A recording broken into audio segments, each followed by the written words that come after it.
Hello, boys and girls. Welcome to lesson 10.3. Today we're going to be talking about three words: parallel, perpendicular, and intersecting. So we're going to be defining them, learning to recognize them, and learning to draw them for ourselves. So let's begin by talking about the word parallel. Parallel means two lines, line segments, or rays that are continuously the same distance apart. They never get closer together or farther apart. The symbol that we use when we're writing parallel is two small line segments up and down close to each other. So we put that symbol between the names of two images that are parallel to each other. So let's look at an example. In this image, line segment MN is parallel to line segment XY. Here's an example from one of my favorite movies, Star Wars: The Empire Strikes Back. The legs of this walker form parallel line segments.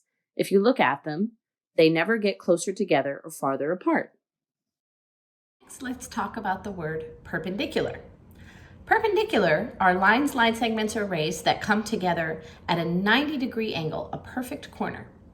The symbol that we use for perpendicular is a small line segment going up and down, and then a small line segment going across.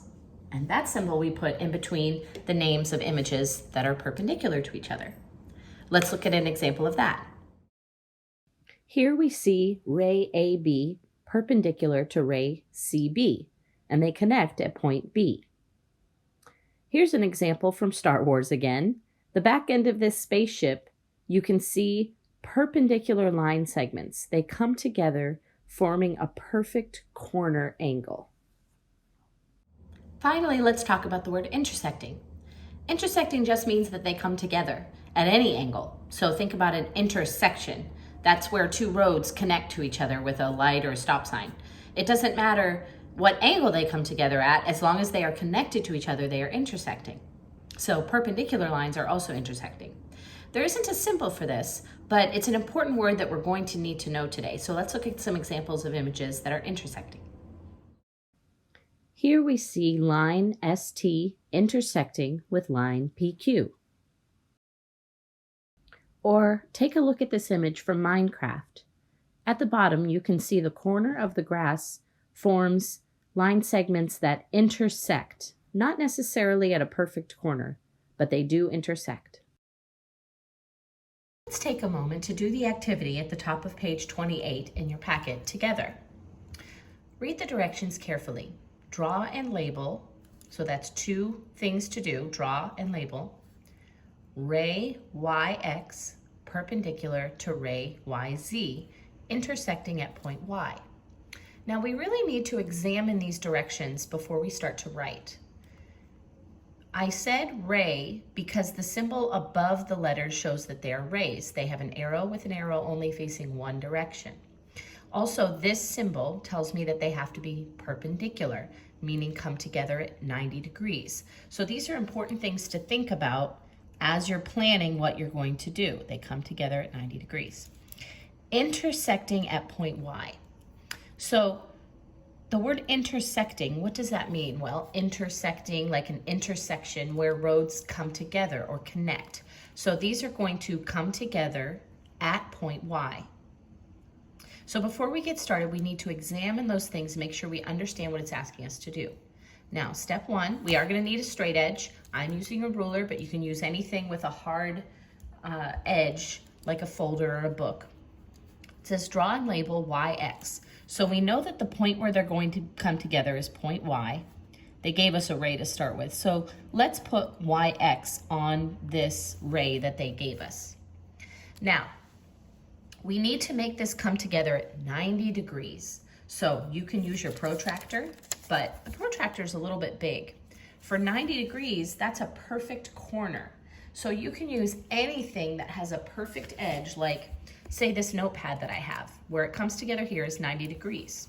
So I can put that here along my ray and trace my other ray from point Y, and that gives me a 90-degree angle. As long as I line it up carefully in the corner, it should give me a 90-degree angle. Okay? So this is going to be YZ because we already have YX. So this would be YZ. So we have YX perpendicular to YZ, and they come together at point Y.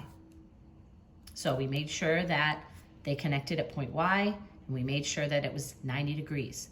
If you're using your protractor, you can watch that protractor video if you don't remember how to use it.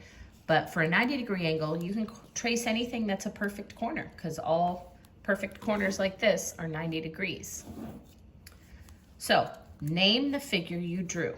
Well, we made an angle out of two rays. So we're going to use the symbol for angle, and we can either say ZYX,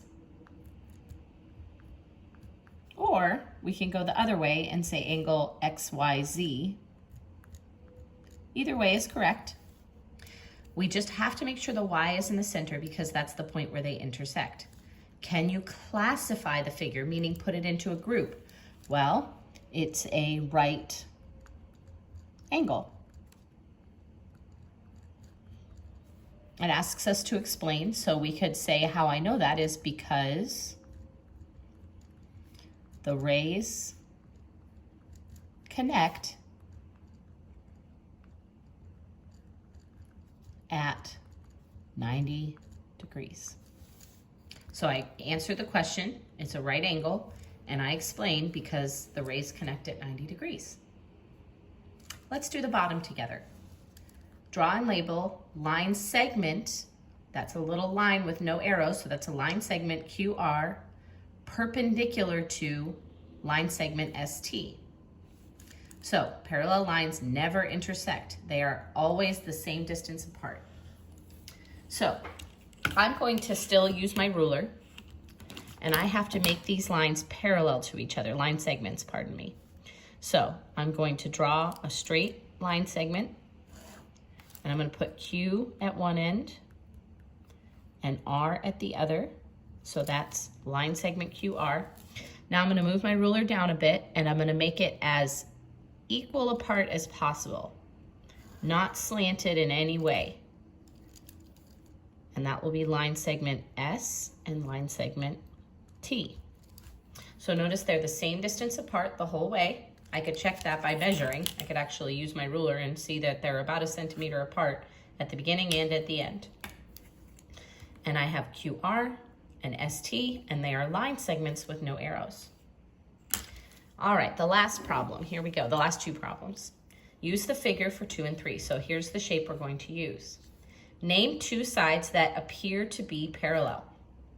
Well, I see sides that connect, like CB and BF. They connect at point B. Those can't be parallel because they come together. I need sides that are the same distance apart. So if I look, I notice that CD and BF are both the same distance apart the whole way. So I could say CD, and it's a line segment, no arrows, is parallel to, that's the symbol for parallel, BF. Another answer you could say is that CB, line segment CB, is parallel to DF, parallel to DF. Because these two sides are also the same distance apart, never come closer or get farther apart. They don't connect, CB and DF. Now it says name two sides that appear to be perpendicular, meaning they come together at 90 degrees. Remember our symbol for perpendicular.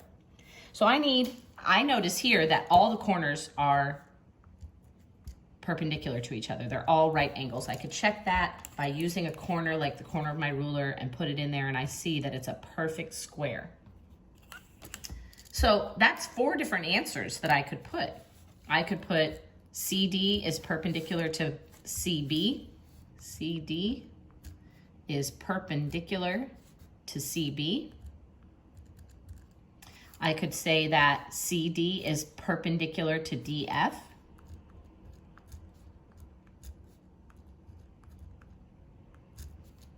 I could say that BF is perpendicular to FD.